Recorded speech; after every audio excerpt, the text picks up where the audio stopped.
Well, entering the wind tunnel now is a cat that is on the rise in the NTT IndyCar series. He is one of the drivers, along with Felix Rosenquist, of the Arrow McLaren SP entry. We're talking about Pato O'Ward. Pato, welcome to the wind tunnel. How are you, my man? I'm good, man. How are you? Thank you for having me. Look, it's a real pleasure. I always love chatting with you because you're so animated and honest, to be quite frank with you, when it comes to things. So I want to circle back a little bit. After winning a couple of races last year, Zack Brown finally cashes in and gives you what he had offered as the carrot on the stick. And you got a chance to test the McLaren F1 car in Abu Dhabi. Your impressions and just how much did that whet your appetite to eventually find your way over there to Formula One? Ah, man, it was a great opportunity, and the cars are unbelievable. I mean, what I was just mind blown is that what they're capable of. Mm-hmm. The way of driving them, they do everything so perfectly well that in terms of driving style, you actually like revert back to how you used to drive like a go-kart in a way. Very, very different to the IndyCar. The IndyCar, you really have to hustle it and really like, turn it where you want to go and smash the brake if you want to stop the car. But in the F1 car, it was everything just very gentle because the car it just does it. So that's the biggest thing for me. I mean, as soon as I got to drive it a couple laps, I was like, wow, this thing is unbelievable. So I'm trying to listen beneath the surface. I guess when you were behind the wheel of that F1 car, you didn't need to engage those ninja hands to the degree that you seem to do each and every time you wheel that Indy car. Yeah, that is correct. I mean, man, there's such different beasts, but just from one to the other, the Indy car is a lot busier. It's a car that is a lot harder to drive, just in terms of everything that's going on.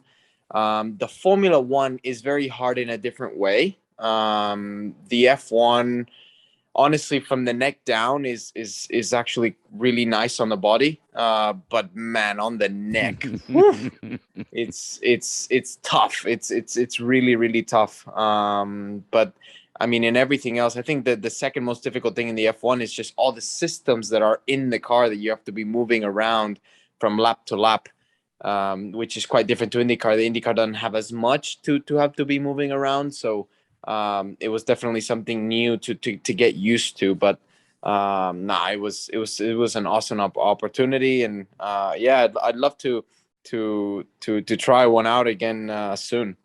Well, and the reason I'm focusing on the F1 is just a couple of weeks ago, Zack Brown of McLaren actually came out and told some media members that the quickest pathway for you to attain your ultimate goal, and that's a full time ride in Formula One, is for you to win a championship. All right. By my count, you got a fourth in the title chase, you got a third in the title chase. So, how is Pato O'Ward going to be able to parlay that into the top spot on the podium in 2022? Ah, man, I guess just keep doing what we have been doing. Work hard, stay focused. But the biggest thing now is that the series just keeps getting harder and harder and harder. And I know this, the team knows this. We need all the things that are in play to be performing at a top level. Me, the car, the engineers, the mechanics. I can't do this alone. I need the tools to be able to achieve and accomplish the championship.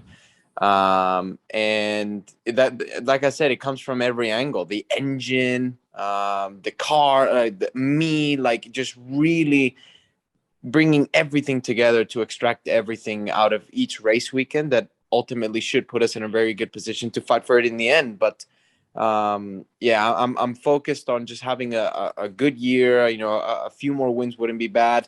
A few more polls wouldn't be too bad either. And like I was telling everybody, I don't want to set like certain objectives. We need to do this and we need to do that. But at the end of the day, I feel like we've put our bar so high already that Mhm. there's nothing left besides the big ones, the big cookies, right? We were close to the 500 last year.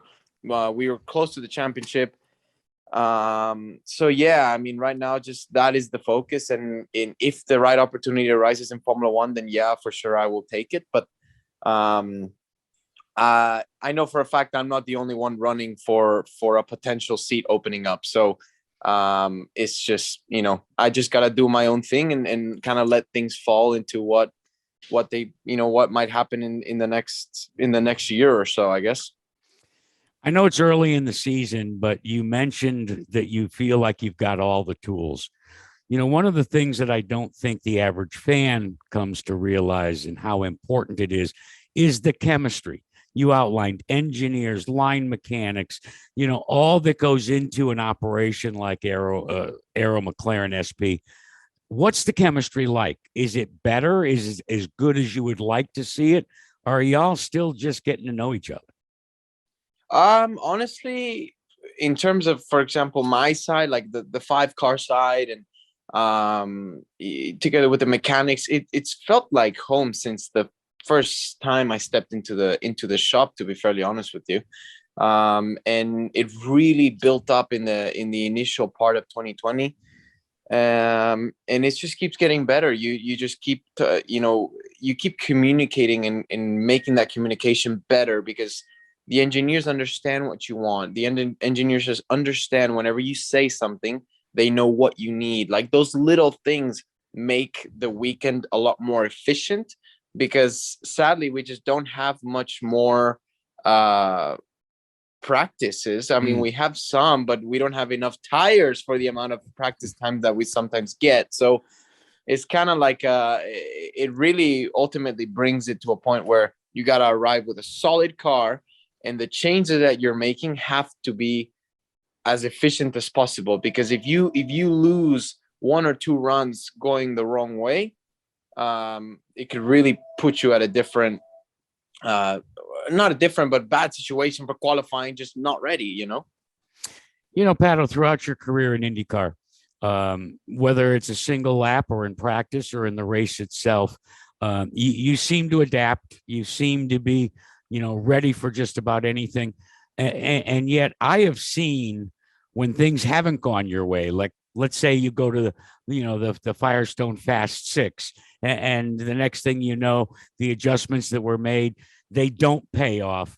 There's a look in your eyes like we missed an opportunity. Are there moments where there's a little bit of an emotional tug of war within you when you don't attain the goals that maybe very quietly you've set for yourself? Yes, and that's a very fair question. And always, every single weekend, because at the end, I'm a competitive individual, always have been, always will be. And the hunger to succeed, once you've already got a taste of what it's like to get a win, to get a pole, you always want more and more and more and more. And you know that you can do it. But the problem is sometimes not everything will mesh perfect for each race weekend, just because it's so competitive. The racetracks are so different. I mean, short ovals, super speedways, street courses, road courses. I mean, it's so diverse that you have to be good everywhere to be a champion. So it's just I think it just brings to how hard the IndyCar series is. And you gotta be on top of your game, because if you're not, you're probably gonna be in the back half of the pack for sure. During the off season, not only did you get to test that McLaren Formula One car, but you strapped yourself in with teammates Colton Herta, Delvin DeFrancesco, and Eric Lux in Dragon Speed's LMP2, and you won the Rolex 24.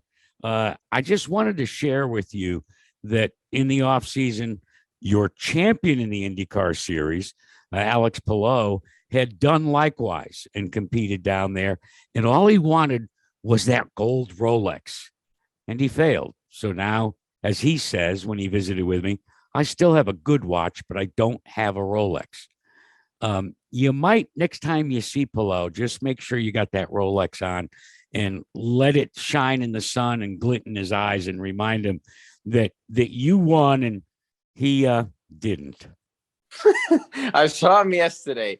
I can't remember if it was him or one of them bugged me. They're like, "Hey, where is the Rolex?" And I was like, "Man, it's my trophy. It's hidden. It's hidden in my room." And honestly, my first one that I won in 17, man, I've worn it maybe once, maybe twice, but I keep them as trophies. Talked a lot about the off season. Really have gotten a glimpse of what your goals are and what your drive is. In 2022, it's a long campaign, but when you look at what is comprising the NTT IndyCar series, it seems like each and every year it gets more and more and more competitive. And that's not me putting a cheerleader skirt on. It's just a fact, Jack. Man, it's just it's getting tough. I mean, the amount of talent that is within teams and then drivers coming into the series it keeps getting better and better every year. It keeps getting harder and harder every year. So I just think it speaks to how much drivers love the IndyCar series because it's so competitive, and it's just raw racing, man. So, are you a killer in a race car? Do you not take any prisoners? I'm an assassin, baby. Well, listen, Mr. Assassin, we wish you nothing but the absolute very best, and appreciate your visiting with us. And I hope you won't be a stranger here inside the wind tunnel. I won't, man. Thank you so much for having me. All right, pal. Yeah, Polo, it's so funny. He goes, Jack, I need the Rolex. And I mean, he fretted over it. And then when I talked to him after the 24, I think he was more upset about the fact he didn't get a Rolex. Okay. I think so. Yeah. That's what you want to get when you go. Hey, man, I appreciate it and good luck this weekend. Thanks, dude.